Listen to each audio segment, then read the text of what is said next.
Olá pessoal, sejam muito bem-vindos ao NJI Cast. Esse é um episódio que a gente está fazendo, são 2 episódios na verdade para a Semanage. Então, a Semana Estadual do Jovem Empreendedor. Esse ano, a edição 2023, a gente está reunindo pratas e ouros da casa que a gente tem lá na SIC, pessoas que estão muito em contato com a gente lá no Núcleo Jovem. Hoje nós temos já, talvez apresentando, né, a Luísa Utzig, ela é fundadora da 3, ela participou, né, do Núcleo Jovem. Isso aí, e agora já evoluiu, né? Que legal, Luísa. A gente tem também aqui o Guilherme Agnoese, que é advogado, ele participa com a gente no Núcleo Jovem lá, tá coordenando também a Semanage, né? Isso, é um prazer também participar do podcast desse episódio de liderança com a Luísa. Vamos ver quais são as perguntas que a Luísa tem insights para responder para nós. Muito bom. E a Vitória Caroline, bem-vinda, Vitória. Muito obrigada. Ano passado a Vitória comandou o podcast, né? Os 5 episódios do podcast da Semanage. E é uma honra estar aqui agora continuando isso. Espero que você possa me dar algumas ajudas aí na hora de fazer pergunta pro pessoal. Pode deixar. Vitória, tu trabalha com felicidade no trabalho, né? Então tu tem a tua empresa de felicidade, consultoria, treinamentos. É o grande desafio, né? Levar para as empresas esse termo aí de felicidade no trabalho. É isso aí. Nós estamos aí. E eu, Marcos Vinícius Ribeiro, sou fundador do Estúdio Webster, de outras empresas também, e estou aqui para acompanhar e conduzir o pessoal, né? Vamos lá, Luísa, fala um pouquinho sobre você, fala um pouquinho sobre a tua trajetória e um pouquinho sobre liderança. Hoje o nosso tema é isso, né? Então tá, vamos lá. Bom, eu tenho 32 anos, venho de uma família de empresários, né? Lá na minha casa todo mundo é administrador, empresário, então essa cultura desde muito cedo. Tive aí uma vivência de 14 anos em experiência em empresa familiar, então por 14 anos tive essa jornada. E agora, recentemente, então, tenho seguido um caminho empreendedor solo, né? Que é com a 3. Na verdade, a 3 ela existe desde 2017. Ela veio muito do impulso, foi um hobby que virou negócio. E isso aconteceu muito por causa dessa vivência voluntária, né? Em organizações, enfim, que eu tive a oportunidade de passar. E então, desde 2017, formalmente, a 3 existe como negócio. E o ano passado, então, eu fiz essa transição e hoje é o carro-chefe aí da minha atuação. E basicamente o que a gente faz é desenvolver a liderança dentro de ambientes corporativos, né? Buscando, assim, um olhar um pouco mais orgânico e autêntico que eu falo da liderança, né? Não essa liderança de modelos ou de checklists prontos, Sim. Ou talvez uma liderança tão comercial, mas uma liderança que, de fato, consiga fazer as mudanças que as empresas precisam de uma maneira bem autêntica, mesmo que isso nem sempre seja a maneira mais veloz, mas que seja a maneira mais sustentável para o negócio. Porque era essa necessidade que eu sentia quando estava dentro da organização, da empresa, né, e nas vivências corporativas. Então esse é o nosso negócio hoje. Que legal. Deixa eu ver se eu entendi com as minhas palavras. Então, você ajuda a liderança a criar na cultura da empresa ou incutir na cultura da empresa o propósito da organização, do negócio. Mais ou menos isso? Também, porque assim, o meu entendimento é muito assim, né? O que é um líder, né? O líder é uma pessoa que de fato é capaz de gerar mudança dentro da organização. Se ele não é capaz de gerar mudança, ele não precisa estar lá, né? Verdade. Essa posição, ela pode ser suprimida e não precisa nem existir. Só que para gerar mudança dentro de uma organização, numa visão corporativa, é claro que a identidade e o propósito fazem parte disso, mas existem também outras dimensões desse negócio, né? Então existe essa dimensão da identidade, do propósito, do estratégico, da marca, do DNA, da biografia, sempre enxergando a empresa como um ser humano, né? Então assim, que tem a sua trajetória, as suas vontades, as suas características, a sua forma de ver o mundo, a sua forma de atuar no mundo. E outras dimensões também, então a dimensão das relações, dos processos, dos recursos, aquilo que envolve também a gestão propriamente dita. Então quando a gente fala em desenvolver uma liderança, eu preciso preparar essa liderança para ela atuar em todas as dimensões da organização. Se eu preparo ela sobre um viés muito limitado, ela até pode começar alguns processos, mas ela vai encontrar barreiras muito grandes para conseguir finalizar esses processos, né? E aí uma coisa que a gente tem percebido muito no mercado é isso, né? Excesso de iniciativa e pouca perseverança, né? Verdade. Então, todo mundo com muita vontade, energia e tal para começar as coisas, e lá no fim, poucos resultados vindo desses processos de disciplina e de mudança propriamente dito. Então, esse geralmente é um caminho mais lento, porque para você fazer uma mudança de fato organizacional, ela não é como se fosse comparar comer um fast food de comer uma comida caseira, né? Então, são processos diferentes que podem ser colocados em momentos diferentes da organização e que necessitam de um desenvolvimento diferente, né? Então, a pegada da 3, ela é sempre mais para esse desenvolvimento que seja mais sustentável, né? A mudança precisa começar, mas ela precisa terminar. É isso que a gente entende. Isso é muito legal, porque não dá pra querer treinar, desenvolver líderes como se fosse uma linha de produção, todo mundo igual. E por isso que tu traz, talvez, esse conceito de autenticidade. Isso. Tu quer falar um pouquinho sobre isso, assim, pra gente entender o que é essa liderança autêntica? Claro.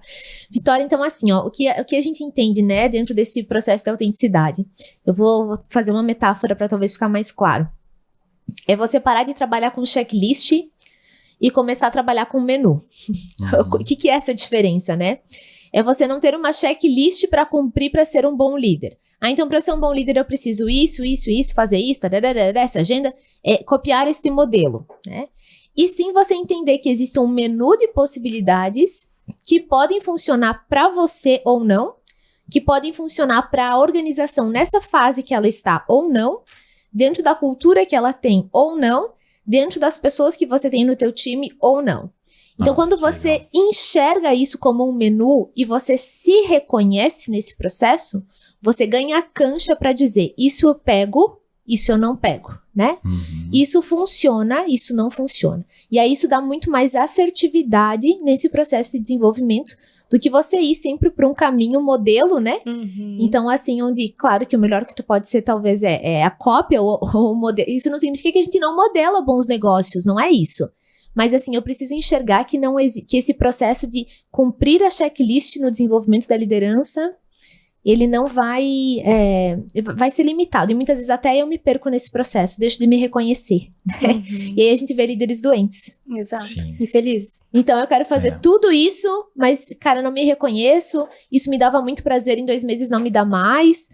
Como assim, né? Que encontro, então, era esse que em muito pouco tempo isso já não se torna mais legal pra ti. Então existe um problema de autenticidade, né? De encontro para ser visto nesse processo. Eu acho que bons líderes, eles têm que ter, antes de tudo, essa identidade, né? Conectar a identidade do que ele tá querendo pro negócio, ou do que o negócio precisa, e saber que, se você faz, por exemplo, um FGV, alguma coisa, né? Você vai aprender alguns tópicos, mas existe muita coisa além, sabe? Muita coisa que o teu negócio precisa individualmente, dentro do que seria uma ideia de menu, assim, né? Muito bacana essa comparação. Muito legal, Luísa. Bem legal. E essa importância de lidar com a verdade, né? As organizações e as pessoas não querem mais ser desenvolvidas por líderes que de fato não tratam todo o processo como a verdade. Então, esse negócio da fachada já há muito tempo não roda. E aí eu percebo que às vezes é difícil para o líder atuar com a verdade. Porque não está habituado e não foi desenvolvido ao longo da sua trajetória com isso. E aí eu nem tô falando a verdade com relação ao outro, tô falando a verdade com relação a si. Assim mesmo. Então, esse se reconhecer, né, entendendo que esse ser humano, a Luísa é a melhor e mais importante ferramenta de liderança que a Luísa tem. Se eu não começar por aí a enxergar e trabalhar essa ferramenta no primeiro momento, nenhum outro método, modelo, nada que possa existir no mercado vai ter, né, essa solidez que eu preciso. Sim. Que legal, eu tava comentando antes da gente começar a gravar aqui com a Luísa, com o pessoal da mesa, que eu tava participando do Método CIS. Vou fazer um merchan, abraço pro Paulo Vieira aí, coach. E aí, o primeiro dia é intenso, falando sobre autorresponsabilidade, como a gente tem que começar a ser responsável por todas as áreas da nossa vida. E ele usa essas 2 palavras que você disse, Luísa: consciência e verdade. Você só consegue ser autorresponsável nas áreas da sua vida se você está consciente das suas limitações, das suas fraquezas também, das suas forças, né? E se você lida com a verdade com isso, sabe? Como líder eu tenho uma dificuldade de gestão de pessoas, então eu preciso estar consciente de que eu preciso aprender a lidar com pessoas, aprender os pontos dele, lidar com essa verdade para que eu possa reconhecer, né? Perfeito. Então, dentro disso, quais são as maiores dores que tu tá vendo ou nos negócios que tu atendeu recentemente, Luísa? Quais são as maiores dores das lideranças nesses negócios? Eu acho que a principal é o líder ter a capacidade de integrar a fase dele com a fase da empresa. Então, fase pessoal, tu diz? É a fase do desenvolvimento dele como líder. Ah, sim. Então, existe uma janela de maturidade nesse processo, né? Às vezes, a maturidade que me é exigida eu ainda não tenho. E às vezes, ao contrário. A maturidade que eu tenho para entregar o negócio eu ainda não tenho maturidade suficiente para receber. Então, eu vejo que quando geram choques nessa integração, né, da minha forma de desenvolver, na forma como o negócio tem se desenvolvido, a gente tem bastante problema que surge nisso. Que muitas vezes o sintoma vai aparecer em de outras formas, mas que a causa vai estar sempre vinculada a essa identificação, né, do líder com a identidade do negócio. Então, isso é algo que a gente tem visto. E a outra, sem dúvida, é essa liderança ser capaz de gerenciar essa oportunidade de liderar de uma maneira consciente e leve, né? Sim. De não entender, por exemplo, eu abomino o discurso de que liderança é solitária, eu não gosto disso, eu não acredito nisso, e eu acho que isso, inclusive, tem afastado muitos bons líderes dessas posições que poderiam agregar muito para as organizações, por sentirem como se isso fosse, de fato, um fardo que só os perfeitos, justos, corretos e não pecadores são capazes de levar. Então, isso é algo que a gente escuta, assim, e que tem afastado as pessoas boas para desenvolver dentro das organizações, sabe? Sim. Legal. Dentro dessa experiência, se a gente fosse elencar 3 características essenciais para um bom líder, um líder que reconhece, que é autorresponsável, que lida com consciência e com verdade, o que você diria? Quais são as 3 características principais que um líder precisa desenvolver em si, né? A primeira, sem dúvida, é a autenticidade, pelo motivo do qual eu já falei. Essa autenticidade vai diferenciar essa pessoa daqui pro futuro, então isso com certeza. A segunda, não posso não dizer que é uma pessoa capaz de gerenciar mudança saudável dentro da organização. Então, de nada adianta ser uma ótima pessoa, uma pessoa que todo mundo ama dentro da organização, que tem influência e que não leva a organização para um outro patamar. Sim. Então, isso não resolve, né? É aquela diferença, não é ídolo, né? É líder. Então, ser capaz de, através da tua gestão, gerar a mudança que a organização precisa é uma característica fundamental. E a terceira, eu diria que é a lucidez. E aí eu trago muito a lucidez no sentido, assim, de que as coisas vão mudar a todo tempo. E se o líder não tem essa virtude da lucidez dentro dele, de que forma ele vai conseguir avaliar toda essa mudança a todo tempo e poder se readequar, adequar a rota, adequar a equipe e fazer isso sem ter quebras, sabe? Então, para mim, isso é a virtude da lucidez, é isso, né? É ter a capacidade de botar o olho nas coisas ou botar o coração e perceber assim, não, a clareza sobre isso é essa, a verdade sobre isso é essa. Ter aquele feeling, né? Aquela intuição de gerenciar as pessoas para gerar essas mudanças. Então, esse é o processo da lucidez. Eu acho que são essas 3. Eu tô meio boba, assim, te escutando, porque eu tô achando isso muito inteligente, assim, sabe? Essa visão de liderança, assim, muito bonita e muito necessária para tantas lideranças tóxicas que se foram criadas aí nesse percurso aí, deixar que tudo é uma competição e que tem que ser feito de um jeito e é esse jeito, não tem outra forma. E eu também gostaria de abrir a pergunta para os colegas, né? Se a gente fosse trazer aqui, né, 3 características que são indispensáveis aí para um líder. Marcos, qual que é a tua opinião? Legal, eu acho que eu concordo muito com a Luísa na autenticidade. Eu acho que o ponto principal de um bom líder, ele tem que ser autêntico. E a autenticidade, assim, claro que eu não vou conseguir definir como a Luísa, né? Mas é o seu jeito autêntico de definir. Isso aí, obrigado. Eu acho que a gente tem que... Cada líder, ele tem a gestão para sua área ou até para a organização como um todo, né? E acho que quando a gente assume o papel de ser autêntico, a gente começa a colocar a nossa visão para o negócio, né? Claro que aí você tem que ter habilidades, soft skills, hard skills, né? Você tem que ter habilidades que você consiga perceber o todo, o mercado, o negócio, né? O cliente, o processo. Mas eu acho que a gente tem que colocar sim a nossa visão e ser autêntico, sabe? Toda a concorrência está fazendo isso, mas eu tenho a possibilidade de explorar esse espaço, né? O meu amigo falou que é para fazer assim com tal os funcionários, né? Mas eu posso desenvolver um pouco mais, posso ir além, né? Eu acho que é autenticidade. Outra coisa, benchmark ou conhecimento profundo do que a gente está trabalhando. Eu acho que a gente não consegue ter boas referências e desenvolver um bom trabalho se a gente não tem conhecimento sobre isso, sabe? Se a gente não consegue entender até onde o nosso melhor concorrente já foi e onde o nosso pior concorrente peca. E aí a gente começa a estudar um pouco mais sobre o mercado, estudar sobre as coisas que a gente está fazendo. Eu acho que isso é essencial, assim, né? Eu vejo que esse é um segundo ponto que evolui muito, assim, né? O conhecimento. Seja ele empírico ou experiencial, assim, né?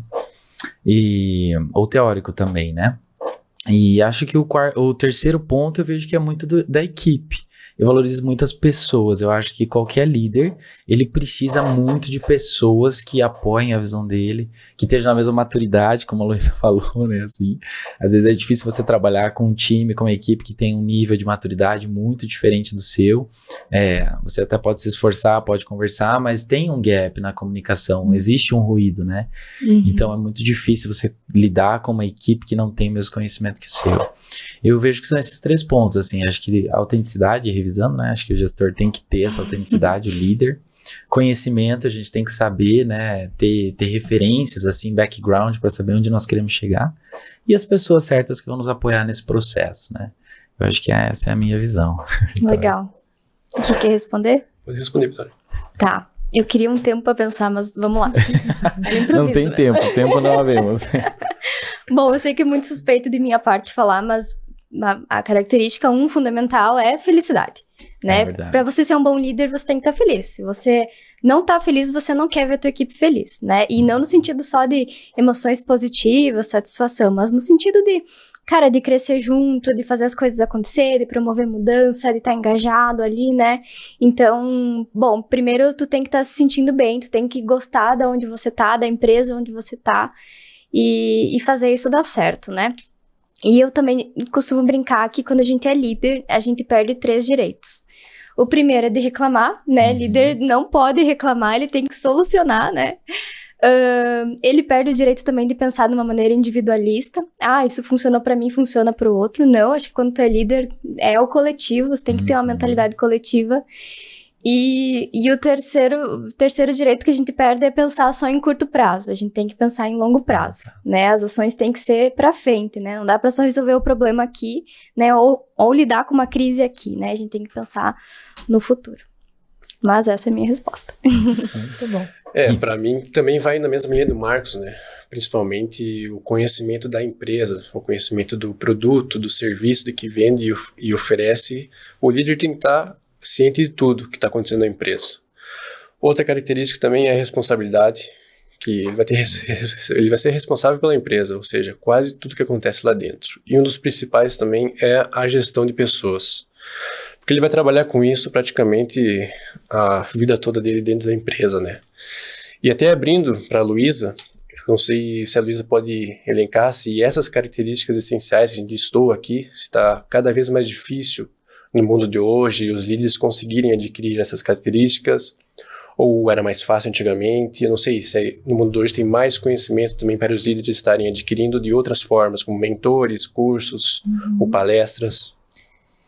Então, eu acho que não é que tá mais difícil de desenvolver, mas eu acho que a gente precisa voltar um pouco pro simples. Eu vejo que as pessoas estão dando uma perdida, assim, por ter muita... agora é isso que funciona. Daí daqui 6 meses, não. Agora isso não funciona mais. Agora isso... Tendência, modismo. E aí se tu vai olhar a fundo, a referência da referência da referência e tudo que surge, quase tudo tem a mesma fonte, sabe? Então, assim, é um pouco do parar de navegar por mares tão diferentes a todo tempo e projetar um caminho. E esse caminho, e o simples, não é porque ele é simples que ele é limitado, muito pelo contrário.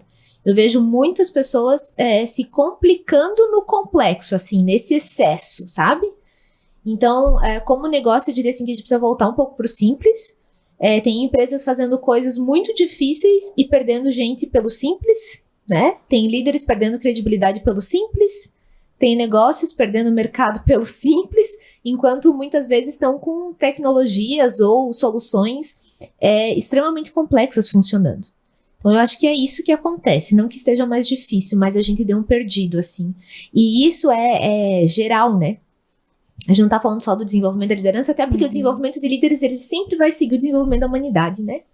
Como que a sociedade se articula, lá aparecem como os líderes se articulam, né? É sempre um reflexo. Não tem como eu falar do desenvolvimento de liderança sem falar desse desenvolvimento humano, desse desenvolvimento de como uma criança tem aprendido, qual é o ambiente que ela tem vivido, como que essa criança cresce dentro de uma sociedade, qual é o olhar que ela está enxergando sobre o mundo que ela está crescendo. Tudo isso vai se refletir como consequência no processo de liderança corporativa em algum momento, né? Então, eu acho que isso é uma dor do mundo hoje, né? Essa dificuldade de a gente comprar o simples. E agora existe até um termo, né, novo, assim, que é infoxicação, que é essa intoxicação de informações a todo momento. A gente abre o Google, a gente já tem um teste de autoconhecimento, quem que a gente é, e tá tudo ali, né? O ChatGPT coloca ali qualquer informação, a gente tá numa era de muita informação. E saber, de fato, filtrar isso, né, pra ser assertivo naquilo que tu tá fazendo, a tua liderança, né? Às vezes é simples, né? Voltar ao início, né? Isso faz as pessoas sofrerem. Faz. O excesso de opção traz sofrimento, sabe? Sim. E então a gente olhar para isso com seriedade mesmo, assim, de que nem sempre o excesso de opção ele é bom. Sim, é verdade. Acho que vai muito também de tu ter, com essa referenciação, com essa enxurrada de conhecimentos, tu ir montando o teu próprio mosaico, o teu próprio quebra-cabeça de habilidades, conhecimentos e referências que você tem, né? E a partir disso você vai construindo a sua autenticidade. Exatamente. Olha só. A sua autenticidade. Vai construindo a sua autenticidade. Então, às vezes tu faz, por exemplo, uma formação tradicional acadêmica, né? Faz um curso. E aí tu vê que no teu negócio talvez te falta mais conhecimento aprofundado em marketing. Você vai lá, faz uma mentoria, né? Faz um curso, um MBA, uma pós, uma especialização.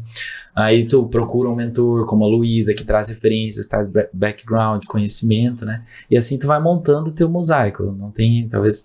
Aí volta no ponto inicial da conversa. Não tem um checklist, você tem que saber o que é seu, né? Exatamente, por aí. Muito bom. Gente, vocês viram que eu tô com uma camiseta diferente, né? Quero fazer um merchan.